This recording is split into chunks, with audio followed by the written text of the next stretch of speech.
Hey guys, welcome back to some more Splatoon 2 Octo expansion. Let's get off this A line and maybe we can go to the C line? Probably not. Some other stuff that's beckoning to the left. That's not a C. That's a C if you turned it 90 degrees. Close enough. That's a weird looking C. Looks like a U. It does.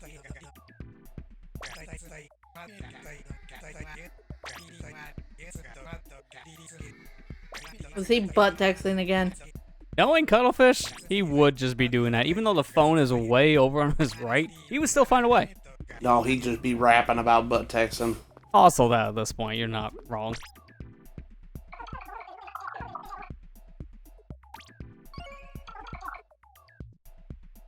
Please accept these 1,000 credits. Cool. What am I gonna do with this? Spend them on more tests, don't mind if I do. Pop Rock Station? Oh, man. Have you ever tried putting Pop Rocks in a Diet Coke? You want to die? No, Well, then maybe don't. but I have. Have you ever tried it, Ember? It causes an explosion. Because I'm not dumb. Alright, sea cucumber. So in the beginning of every test, you could just talk to Sea Cucumber real quick to get a little bit of a lowdown on how the test is going to go. It gives you some extra advice, so pretty much every test I talk to him. In the beginning handful of tests, I didn't really do that, but like later on, we pretty much just do this for every single test. This one, he's pretty much just saying, yeah, you got to shoot these balloons fast. If you don't, they fly away, and then you fail the test. And this has no checkpoint, so you have to do the whole thing in one run. Just like in, the other mission in Splatoon 3. Yeah. Where he's like, oh, pop all balloons before they go away. I hate those missions. This is what it's based off of. Always these missions are always the hardest ones for some reason. At least for me it is. It depends on the mission and, by extension, the weapon you use for it. This one's not that bad with the splatter shot, although if you want an easy time, then you can use the jet squelcher because it has some very good range. Yeah. I'm just looking at that dreaded Squiffer mission from 3. I don't like the Squiffer mission. You just really like the Swiffer, period. I just don't like the Squiffer period, man. That mission made me just loathe that weapon so much. I feel bad as the one guy who just loved that, just only because I really started to get into using Swiffer. Yeah.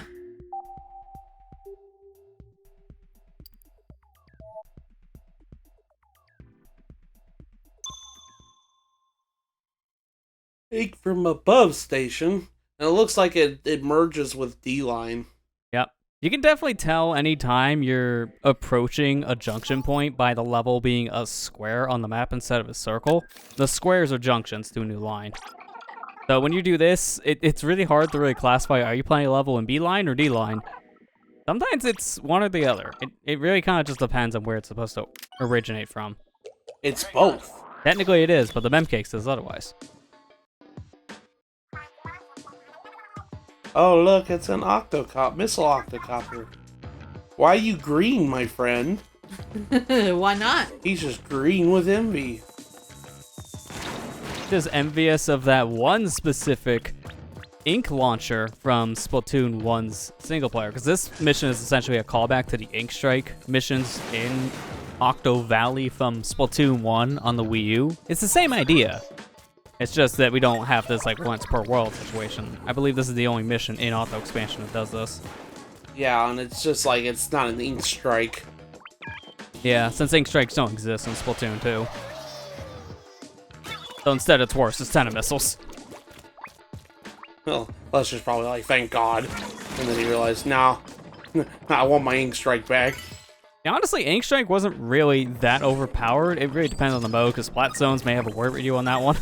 It was definitely a very busted ability for that, especially if it was a two-zoned Splat Zone, because then you can just Ink Strike one of the two and immediately take it over. So that's why they had to retool it for when it came back in Splatoon 3 to not be as big, but still be as effective in a way. I didn't know there was a platform down there. I thought you just fell. Yeah, thankfully, no, because that would have been a problem. To get away from death, you got a death. But now we have to just work our way towards a very specific part of the level to get ourselves some googly doolies here. Google, I love the name of that freaking weapons, Googler Doolies. I like the name more than the weapon, so there is that. It's probably my least favorite dually type because it shoots pretty slow. Yeah. I still remember the fact that Splatoon's the only franchise that I know of that has the silliest sounding name weapons. It's like, oh, I gotta get my googly doolies, and then you'll see 9-year-olds doing MLG stuff with the weapons, the kill cams and stuff. You're like, yeah, I just splattered him with a 360 no-scope googly doolies. Just so silly naming weapons. I love the naming convention in this game so much. Yeah, the naming and also what the weapons themselves are, since they're all modeled after real-world objects. So just to see what half these weapons are based off is just hilarious. I'm just waiting for eventually a nail gun to be a weapon. Man, I mean, that would be something dark. The hero shot from this game, Splatoon 2, is basically just, like, what, a P90? So that's as close as we're ever getting to a real gun in Splatoon. Yeah. We're getting the pencil weapon, so... Yeah, we get the pencil sharpener. That's as close as you're going to get to a nail gun. Just waiting for what are the mixer weapon. Yeah. You already got a windshield wiper. Now, I'd like to see a mixer weapon, but we're talking about both kind of mixers here. So mixer for, like, the kitchen, and then also, like, a big audio mixer. Someone just comes in with this big Yamaha thing, shooting out waves of sound. It's like a boom burst weapon. It's kind of like the Luna Blaster, but it's just like a freaking boom box. I kind of think of it like the boombox gun that's in, like, Saints Row. Yeah. Oh, the dub gun? Yeah. Yeah, the dubstep gun. Kill everyone with the wub wubs.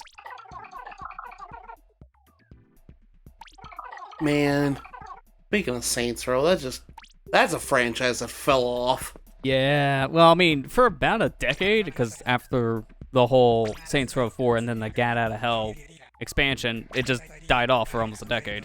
Then when it came back, it was not seen with a public reception.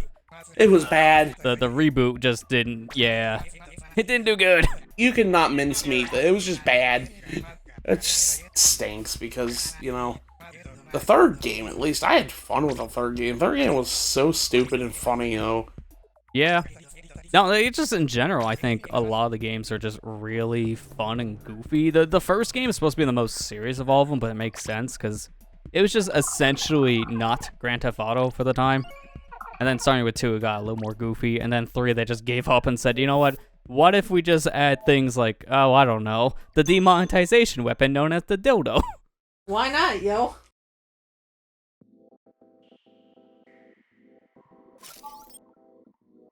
Alright, what do we gotta do here? Breakdance station.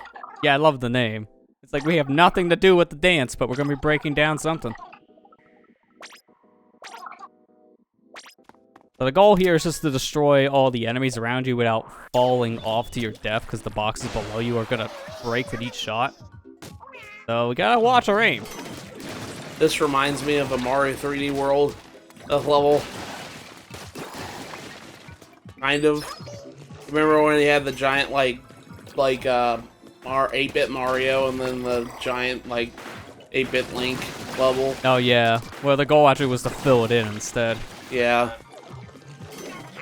So this time you're doing the complete opposite and breaking it. Oh gosh, that's just scary. It's like, oh, you're over these breakable crates. Have fun. Yeah, just don't step too far over, otherwise you're down. There are certain crates that won't break as easily, so you gotta pay attention to the coloring. So if it's taped up looking, like the light gray, then that's safe to stand on, because they're a lot more durable. But the brown and the orange crates, yeah, that's a one-shot. It's like Crash Bandicoot all over again. Fall down, you go, whoa.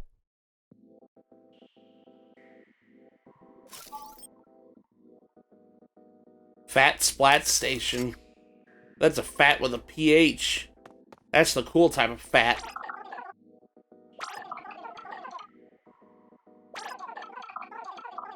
Because I'm fat, you know it. Come on, you're fat, I'm fat, know it. It's either a song or a confession. Either one is, I guess, a burn. I'm guessing you don't listen to Weird Al Yankovic, do you? I know the song question. Yeah, I know the song. That's all. Okay. It's like somebody needs to go watch the movie now. The new movie out. And I wonder, have you seen it yet? Gets ads for it every 2 seconds. Please see it. We spent a lot on this ad revenue. It really pushed that movie, to be fair. Yeah. I heard it was a really good movie, though. I got Daniel Radcliffe playing Weird Al Yankovic. I was like, why don't they get him? I guess they can't play him as himself younger. Because that wouldn't make sense. Probably.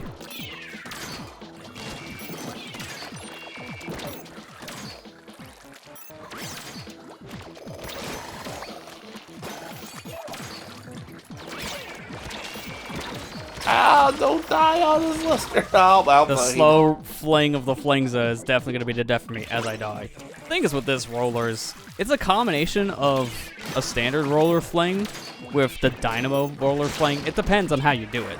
The horizontal is a normal speed, while the vertical is a dynamo. So it gets a lot more range and more power by extension, but man, it's a little unwieldy when you haven't used rollers all that often.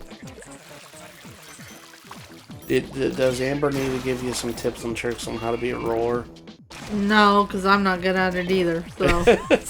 Step 1, look elsewhere. There, you're done. I can't tell you how many times I went in with the roller and then forgot what I was doing. Did you kill somebody through the wall? That's the power of the Stingray, and that's why everyone hated it. This is the Stingray we all love and hate, right? Yeah. This is the one that had that post-launch buff that became so bad. Every single update ever since the Stingray became what we know as it is now, say with this DLC, was all nerfs, and it still wasn't enough. They had to nerf it so many times after they buffed it once, because the one-time buff was too much. They just put an infinite in the buff range. And Stingray. I honestly don't miss this going to Splatoon 3. Every time I see a Stinger hit me in Sand Run, I have flashbacks to any multiplayer game in this one. Like, oh, this is why I'm glad it's gone. It's a little too OP. Tower control, forget it. Rainmaker, you're dead. So many situations where that Stingray just insta-loose. Rat, next!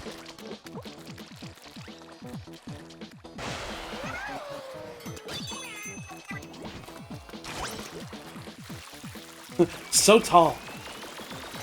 It's just like what was it? The Doge meme. It's like, oh, so tall, so much. Yeah. Same energy. So he's better with the roller than I am. He actually knows how to aim. Let's just say, like, we're both, like, better than 90% of the new roller players. We actually know how to fling it. We don't just roll everywhere. They just don't go, roll, out of ink still rolling. Yep. That's always the thing I see with new players with the roller specifically. They never let go of the shoot buttons. They're always just walking around. That's the fastest way to die. Yeah. Phat as a roller, that's the worst way to even paint, too. So if you're trying to cover turf, just rolling all the time is not going to cover as much as doing flings.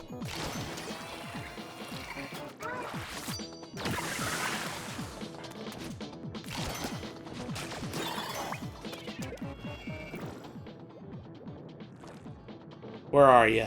Where are you, dude? Be easier if I can get the 10 a took by just doing a splashdown, because those things, man, they don't stop. They never stop running.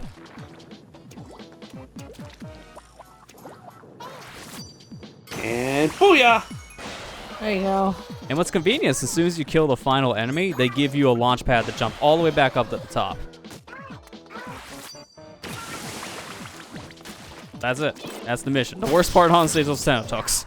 Just use Splashdown. You'll never see it coming.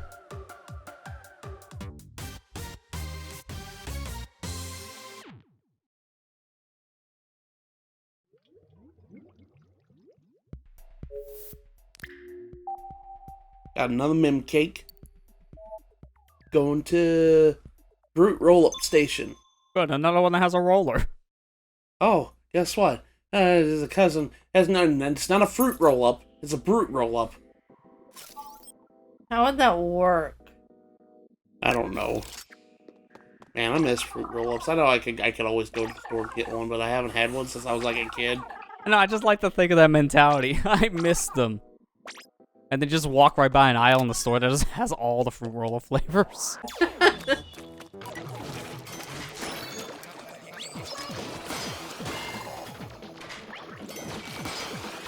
Okay, so this one's pretty simple explanatory. You just have to kill all of them with the roll-ups. Yeah, we're pretty much playing a glorified version of Space Invaders with this. Since these boxes the enemies are sitting on, they move back and forth. Kind of like how the aliens and Space Invaders move. And then you also have the boxes around you that act as your shields. I do believe one of them does have the armor. I mean, it happened so fast, I blanked. I missed. I think it was that center one. So you can get some armor if you want to have a little bit of extra protection. One to go! I also, I want to take this time as I'm flailing around, because Octo Sniper's hard to hit with this thing. I love the background objects you have in all these levels, because there's a lot of little references here and there with Octo Expansion's background objects. Like one of the previous levels, we had a GameCube flying around the back with the GameCube controller. This one, we have a Game Boy Color flying around, and we even have that stupid Splatchat mixer thing that this game shipped with. You know, the mess of a situation you can't use if you have a courage phone. Uh-oh. How do I make the chat full screen? Wait a minute, something doesn't feel right. Gotcha, bitch. So Pearl is probably not a Windows user, because that is not a thing I don't see anyone fall for. Nice troll there, Marina. How do you close out making window mode? Alt F4. Go delete System 32. That'll help, right? Oh god, we'll never see her back in this chat ever again. Now what? I love how Cuddle was like, now what do we have here? Oops. Sorry, I sent the wrong pic. At least it was a wholesome pic. Imagine if that was something way worse. Yeah. This is a chat channel after all. I love how Cuddlefish was like, now what do we have here? What is this Alt F4 you talk about? It's a good thing he didn't have a computer. He has a phone that doesn't have those keys, because Cuddlefish would have left the chat too. But that chat log, I do like that interaction, because Marina was supposed to, well, post a picture of herself there, but she accidentally got a picture of Pearl. And she's just like, oh no, I really admire her. It's like a nice little character development that starts happening around this time with the chat logs between Pearl, Marina, and Cuddlefish. Yeah. We got more balls. We also have the 8-ball station.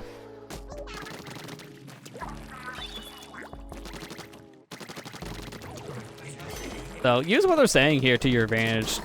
Marina's telling you about these platforms that look like sponges. They cushion the ball's roll so they don't immediately fall off like I do. It looks like you fell off too soon, Lester. Apparently. I gotta wait until just a little bit further in. We're not even to the hard stuff yet. Like, this is one of the easier 8-ball missions because it can actually be a little more controllable with the ball. Just a little. Sweet moves. This part up ahead, I think, is the hardest part of this level. This bumper, because there's no sponge platform around here. Oh, So that can easily happen. You activated the ink rail too. That was what's funny about that. Yeah, I activate the ink rail, but not correctly. Now, one time I was playing this, I accidentally missed with the 8-ball so much that I actually skipped a section. And it just activated the ink rail and just let me go forward. So there are cases where you can kind of skip ahead, but others, yeah, you're probably just gonna die. The game felt bad for you at that point then. Yeah, it just took the pity. It's like, yeah, just take the stinking ink rail and go. In order to go forward in this mission, you need that ball to go downwards instead, because then it'll activate the ink rail for you once it hits the checkpoint area. Ink rail, right on.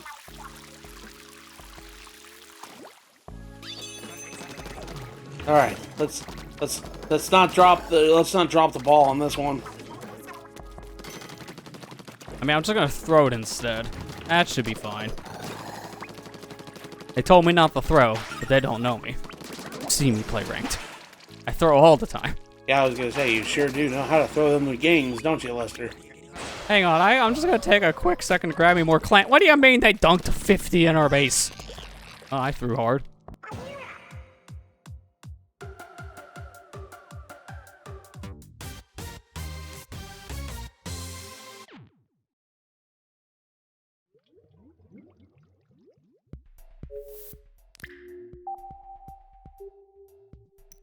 Now you're conjoined again at the sea line. Uh-oh, looks like this one's gonna be a grinding mission. We're gonna be playing some Sonic Adventure 2. I mean... Nope. Nope. This is ink furlers. Oh, okay. So about those fruit roll-ups.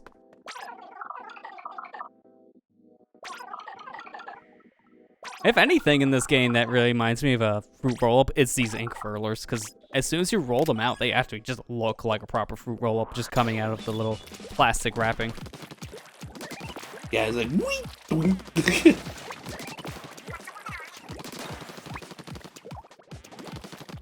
I miss some of the mechanics. You know, it's so strange. I've been playing through Splatoon 1 again, and I just realized, like, some of these mechanics we see in, like, later games, they only get used, like, once in the campaign in the first game.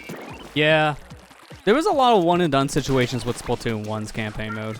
And I was like, this is kind of one of these things, these little roll-up things. Like, I only ever seen them, like, used, like, one level. I was like, man, I don't remember them being so sparingly in this. Then I realized that, well, Splatoon 1 only had, like, what, 27 levels in the game, and then that was done. Just having... Yeah.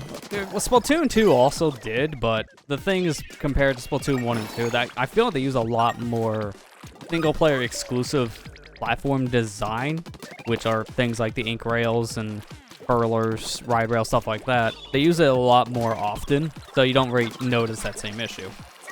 But in Splatoon 1, it's more of a lot of just platforming, with just raw platforms. Yeah.